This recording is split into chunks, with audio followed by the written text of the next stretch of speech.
Well, it's over a decade now. When I first met Pucka Kayuba, I was working on an album with a singer by the name of George Fate. And I saw George Fate give me some songs that were excellent, in terms of the writing and the whole vibe of the music, the arrangement, everything. So I thought that George Fate was the man writing the songs.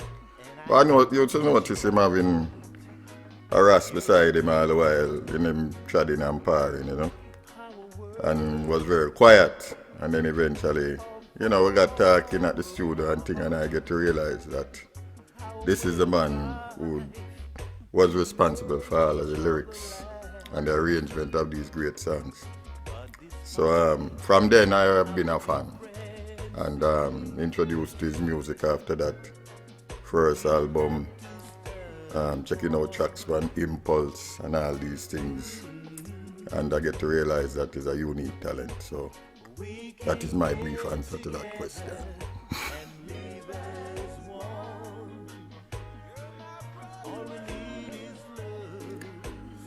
Well, definitely, because if you look at the album like Peace and Love, just the title alone of that album and checking out the songs on that album, you would realize that the message is a consistent one of love, unity, and general awareness of what is going on in the world. And Pucka Kayuba, as far as I see it, is an embodiment of that. He looks deep within what is going on in the world and try to enlighten others as well as point to a peaceful solution. So basically that's what I think about that.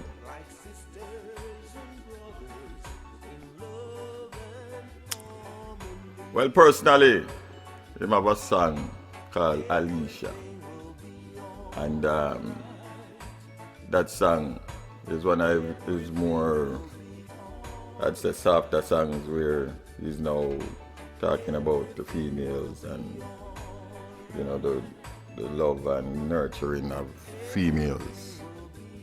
The other song is Peace and Love, as I mentioned before, which is to me one of his greatest songs because it's really like medicine for what's happening in the world today.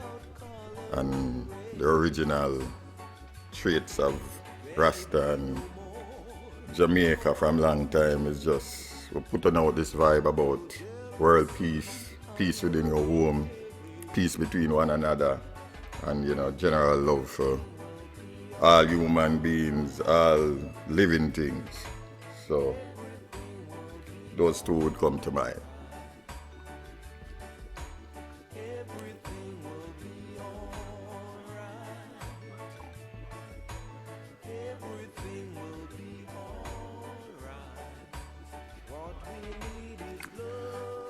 Well, to me, that answer is definitely yes.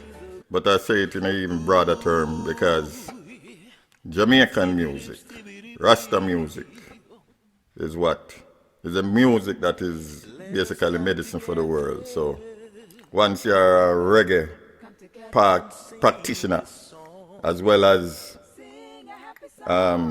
somebody who is a Jamaican reggae practitioner doing the music the way the original guys and man like Jadeen, man like Bob Marley, Peter Tosh. From you're going in that vein, I would say that you are achieving that mission. Man like even more recent producers like Diapharan, the man there sticking to the roots. So that whole unique vibe is still being maintained, and Pucka Kayuba is one of those that definitely 10 years, 15 years, 20 years, them guys' of music just grow on you and keep growing, and you discover more and more as you listen to each song. Lawyers, doctors, Indian chief, let us come together. All right.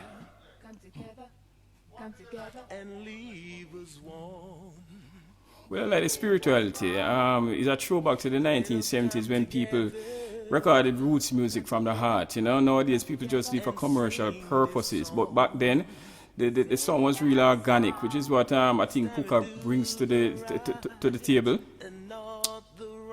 And songs like Love and Understanding and World Chaos, which really is a bring a contrast to what the world is going through now and what he sees, what he envisions for a better place. You know, I think nowadays when people make roots music, it's a bit too commercial, a bit too plastic. So I feel what he does is go back to a time when, you know, recording music was a lot more simple, a lot more effective, and, well, for want of a better term, it really pierces the heart. So that I think is the most effective thing, the most impressive thing to me about Pucka's music. Alright?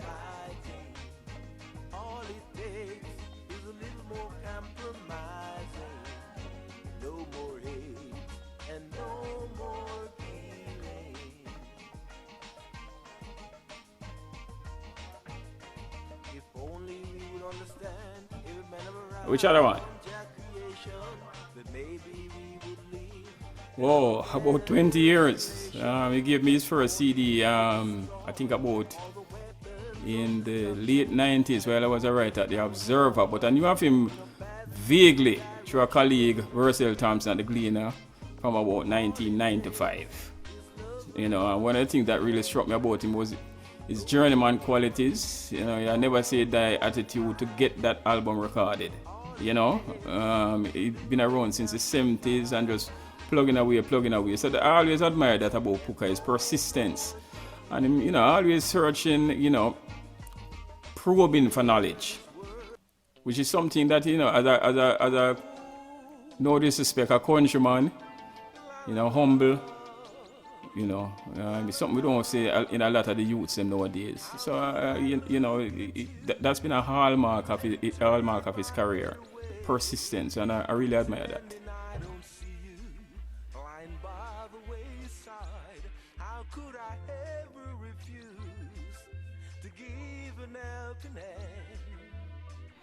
Yes, I think Pucka music is very, very, very, very like important and relevant in this time because it's sending messages of illumination, you know what I mean? So from you must send that vibration forward. Yes, the world will be enlightened by his music.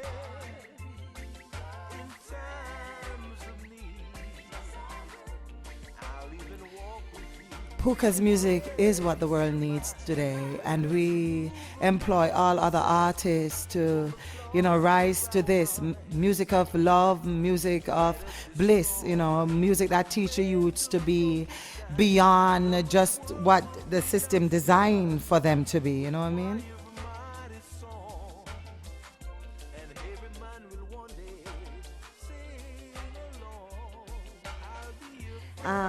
I really like I Saw the Light, and I think that is like track number 3, and then Positive Vibration.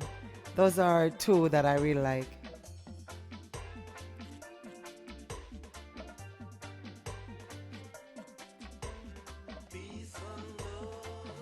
Well, a positive vibration, Jadi, give me.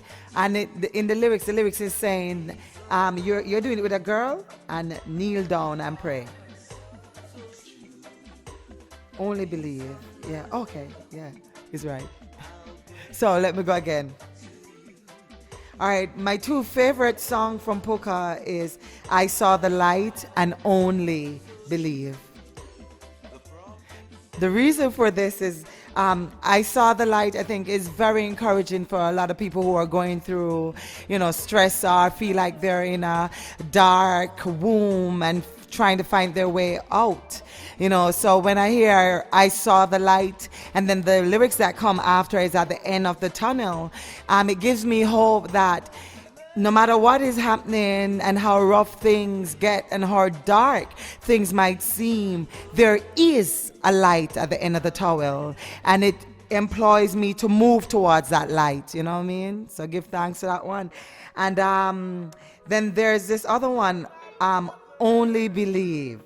I love that one because of the sentiments that's in there and the reminder that it has for all humanity that we are nothing without the Most High. So we always have to, go on our knees and pray and give thanks for the blessing of life that we have been bestowed with, so give thanks to Pucka, give thanks for his message. We know that he's very relevant, and yeah man, just to the stars, you know what I mean? Illuminate the world, my brother. You good?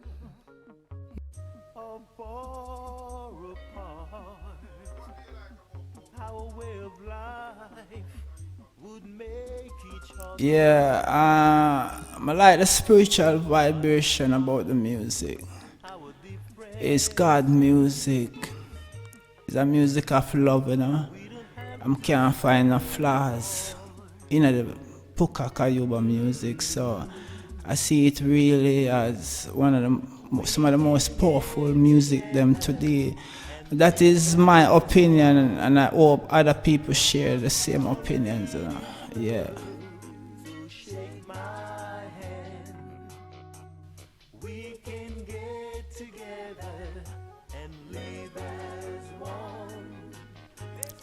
Yeah, it's overwhelming because Pucka is a Rastafari, So Rastafari is that spirituality.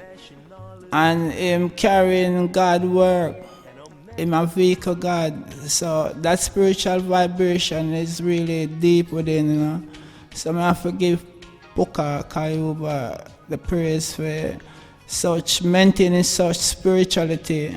That him can carry out the message of God, within the music. Yeah. Yes, we are sitting here in the studio today conducting an interview with Mr. Wayne Harman, songwriter, music producer, and the lead man of Chalice. Back in the days, many people will remember Chalice from It Will Be Good to Be There and music like those. Now, Wayne, we are talking about the Pucka Kayuba vibe today in studio. Now, how long have you been a fan of Pucka Kayuba music? Well, I met Pucka some years ago when Stephen Stanley called me in to play some guitar on one of his songs. And I was very